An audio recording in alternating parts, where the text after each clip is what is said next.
ఎప్పుడు ఏడుస్తానే ఉంటాడు. ఏదైనా కావాలని అంటే ఏడుస్తా ఉంటాడు. గారాబం అమ్మమ్మని చూస్తే గారాబం వచ్చింది. ఎప్పుడు అమ్మమ్మ ఎత్తుకోవాలి. అది ఇదే పంచాయతీ. ఇలా జరుగుతూ ఉంటుంది అన్నమాట పిల్లలతో. ఇంట్లో ఒక్కడికే ఉండి ఉండి బోర్ కొడుతుంది. అమ్మమ్మ వచ్చేమో మాయ చేసి వెళ్ళిపోతుంది. దానివల్ల వీడికి భయం. అక్కడికి వెళ్ళిపోయిద్దాం అమ్మమ్మ వదిలేసి అని చెప్పేసి ఎత్తుకుంటే ఎక్కడికి వెళ్ళిపోదు కదా, మళ్ళీ కింద కూర్చుంటే వదిలేసి వెళ్ళిపోయిద్ది అని చెప్పి భయం. చిన్ను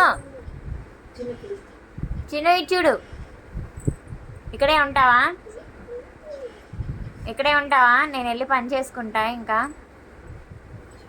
చిన్ను సరే చిన్ను, బాయ్